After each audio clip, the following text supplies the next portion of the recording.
Your groups working together will be a strong advocate for the village, and if elected, I will be the one to, or I look forward to bringing that voice to Shire Hall.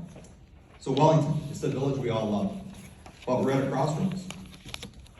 We're at the cusp of unprecedented growth. In the near future, we may see over 1,000 new homes, and we're building an expensive new water tower and waterworks facility. As a longtime resident and business owner who's raising a young family, I have a vested interest in ensuring not only Wellington, but the county as a whole remains a sustainable, healthy, and livable community. I believe these next 4 years are vital for our community, and I will be the one to advocate for Wellington and Shire Hall. Over the past 12 years working at the Times, I've followed our municipal government. I read the reports, I watch the meetings, I write the stories. I'm well versed and have a strong understanding of the issues at hand. I also have a passion for the village. I grew up here, my kids go to school here, my family still lives here. I'm a member of the Wellington Rec Committee, and I have a strong role in Pumpkin Fest every year as well. I'm also a member of the Wellington Beach Task Force team. Some may say I'm too busy, but busy people get things done. So again, I'm Corey Engelstoffer, and I'm Wellington's choice for sensible and level-headed decision making. There's no power for change greater than the community discovering what it cares about. Robert J. Wheatley. My name is Heather Norlock, and I want to be your Ward 3 councillor. The phrase "it takes a village" is definitely true in my upbringing. I was raised in the village, by the village. I grew up in Wellington, living in 6 houses in Asheville Gardens, and 1 on Niles Street before moving to my home on County Road 2. I completed junior kindergarten through grade 8 at CML Snyder, and completed my 4 years of high school at PEC. As a child, I can remember thinking I knew every single person who lived in Wellington, and honestly, I pretty much did. I would spend my days enjoying the Wellington Park, loading up on treats at Kate's Pantry. How many of you remember Kate's Pantry? And grabbing a slice of pizza from Maria at Rock and Rogers. Somewhere along the way, I got busy and started doing my own thing. Before my eyes, Wellington started to change. I don't know everyone in Wellington anymore, but my goal is to know everyone once again. I want to feel that connection in the community again. Prince Edward County is my lifelong home. I plan to stay in the county the rest of my life. I'm committed to making positive change, I'm committed to learn, and I'm committed to Wellington.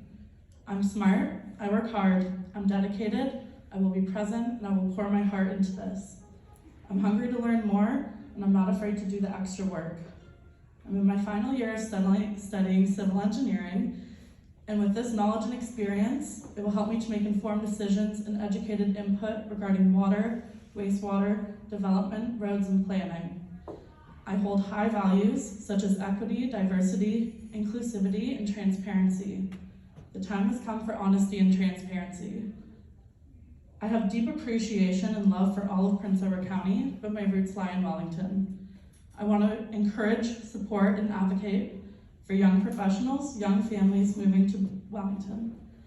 I want to promote more open discussions regarding affordable living, first-time home buying, and I want to advocate for the youth being able to afford to live in their hometown and raise their families here, as this is needed for Prince Edward County's future.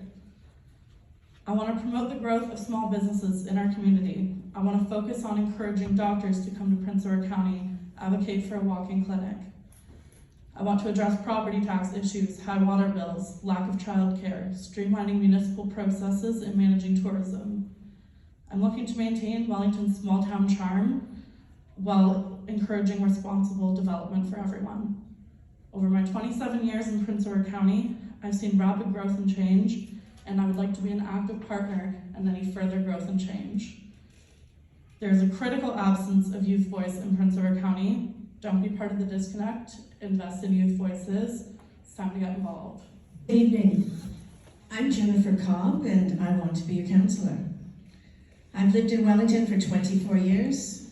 My daughter was born and raised here. This is a place we both call home. I live here, I work here, I shop here, I volunteer here, I play here. I have a belief in representational government, but it only works if we have good representation. I believe as a person who lives in the village, I'm more accessible than either of my competitors. I also believe through all of the things that I do in this village, I know many people. I work for the library. I teach fitness classes in several locations. I've been deeply involved in many aspects of the community as a volunteer. A decade and a half with the Wellington Rec Committee, maybe. Helping with the startup of the inaugural and first 3 years of the PEC Marathon, doing fundraising to make it a sustainable entity. I was one of the 4 parents that came together and decided we needed to do something about the Wellington playground at the time when we had a slide like this and a couple of swings, and part of the organizing committee that rebuilt the community playground. These days, I don't have a child at home, and that frees me up. I actually have the time, energy, and passion to take on the role of councillor. To it, I bring 12 years of experience in governance at the Hastings and Prince Edward District School Board, where I have served as your elected representative. I've learned a lot of the importance of governance, not managing the corporation, but learning how to oversee the use of your tax dollars in those situations. I have chaired the audit committee there for 5 years. I have a very strong understanding of public sector accounting practices, and I believe that I can bring a lot of that experience to the municipality. I know there are a lot of people who want to promise you many things. What I can promise you is that I'm a good listener, and I'm a good talker. And so I can be a good representative for you and your concerns. I've gone door to door now in about 82% of the homes in Wellington. I have had a delightful time campaigning. If you live on Westwind, I'm sorry I haven't made it there, or First Avenue. But for the most part, I have learned what the huge issues are for Wellington, and I feel now better informed to be able to represent you as your councillor at Shire Hall. So I thank you for your time, and I hope that you can choose me as your council candidate.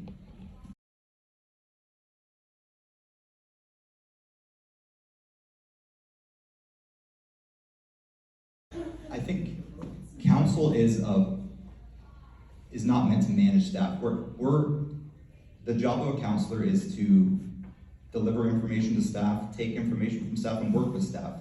We have to rely on our staff. They're educated, they're good at their jobs. We have a CAO that's great at her job too, so council needs to listen to staff, work with staff, and I think we all have to work together to get things done. I think that everyone has power, everyone has a voice, and by working together, we can create something great, and everyone's power working together. I like to think that it's not just power, but responsibility. So I see that the CAO has an enormous responsibility as the head of the corporation. That person also oversees the staff and the strategic plan of the corporation. Where council comes in is that we are your elected representatives, and we are there to oversee the proper use of public funds by the corporation. So yes, we all have power in that situation, but I also recognize that at times there are missteps of power, and I certainly would like to see a lot more representation of community voice and decision making so that there's some power for you as constituents, and not just limiting it to council, CAO, and staff. Ultimately, this is your community, these are your tax dollars at work, and you too need to have input into that power structure.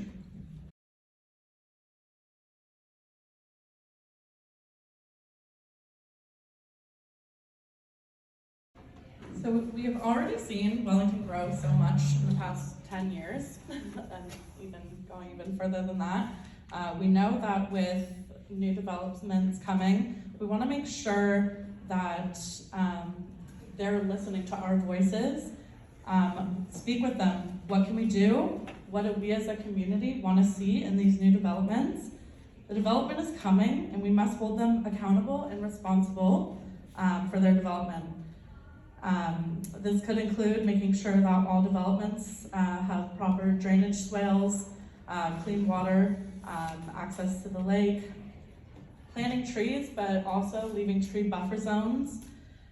Development is coming, and all we can do is work with them, and figure out what's best for our town, the architecture of the buildings.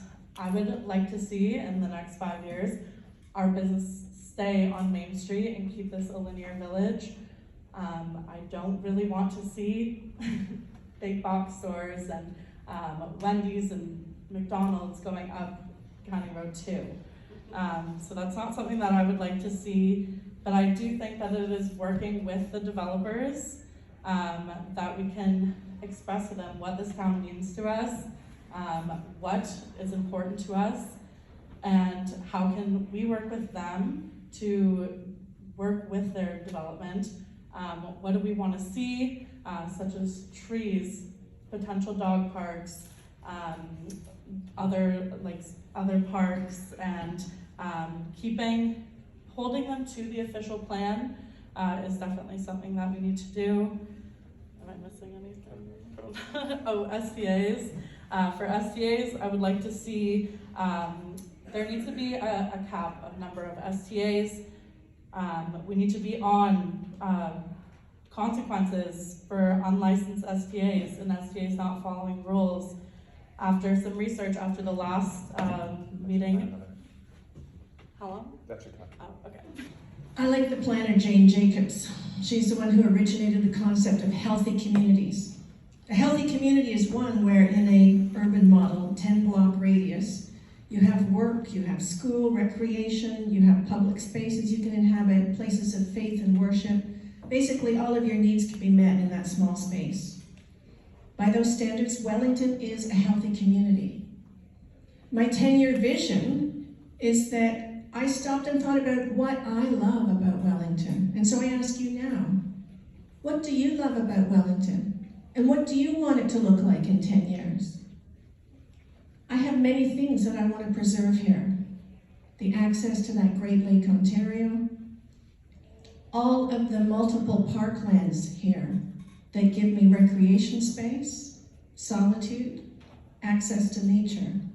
I want to preserve the healthy street walking culture. There are many neighbors who walk by my house every day. I want that to continue. I want this to be a friendly place, a safe place. I know that you can throw 4 things on the table, like STAs, affordable housing, and all those other things that I can't read my own writing on. But the reality is that they're all interconnected. We can't separate environment from anything else that's happening. And so we need to step back and start to take a more cohesive view for the future. We have some help being offered by the Hastings and Prince Edward Health Unit through their Healthy Communities program. We have some help being offered through the County Community Foundation, through the Thrive Project.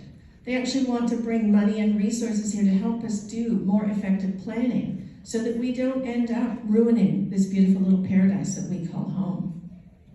Our secondary plan is a powerful tool. We need to be participants. We need to be advocates because we understand this village better than anybody. It's up to us to hold developers to their word. Wellington's secondary plan specifies a mix of residential housing, including single-detached, semi-detached, townhouses, apartments.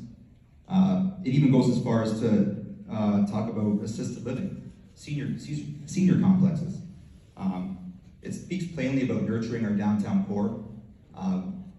It's all in the plan. So we must use the plan, we must stick to the plan, and I think that's how we can all have a village that we love.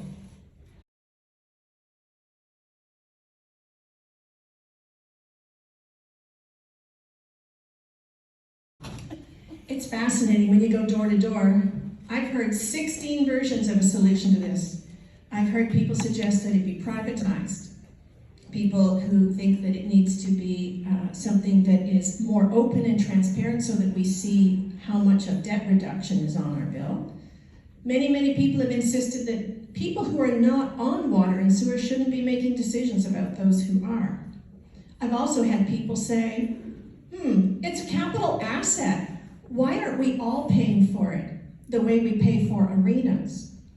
So I don't have solutions about high water rates, but I do have many ideas that have come from many people at the door about alternate models that can be looked at. Ultimately, what this is about is how, at budget time, our money is out of proportion to the things that we love. And the reality is we in Prince Edward County need to get back to the basics. We need to make sure that we're not pricing our seniors out of water and sewer, which we currently are. The county foundation stepped in with subsidies for people.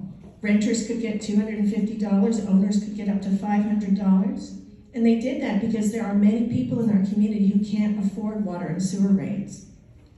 So I think if we look at our greater economy from the ancient Greek, it's about the management of a household, not just about money. We need to be looking at taking care of our basic necessities, taking care of our elders and our children. And that ultimately means that we all need to be able to afford our basic utilities.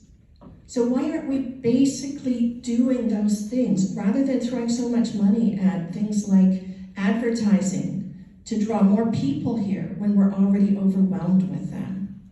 I hear about it all the time. My dad tells me he can't water his garden because his water bills are so high.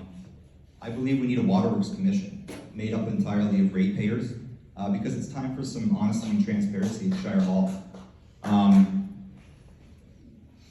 That's a way forward. We're building this new waterworks plant, this new water tower, and I have some reservations that growth needs to pay for growth, because if not, you're going to be on the hook for the bill at the end of the day. So a waterworks commission is a way forward. It's a way to look at it. It's a way to be open and transparent, and that's what I will push at Shire Hall. I definitely would like open transparency with these water bills. As Corey had stated, some sort of commission as well. So definitely just what are we paying for? How much of your water bills are going towards debt reduction? And definitely I would work as an advocate within Shire Hall to express these concerns. I know these are concerns all through Prince Edward County, but most recently I've learned, especially going door to door, it was the #1 concern I've heard from every single person I spoke to, door knocking. So it is a huge issue, and it's something that will take time to figure out what are we going to do, what are our best solutions, but I will not stop until I'm able to help provide a good solution for our community.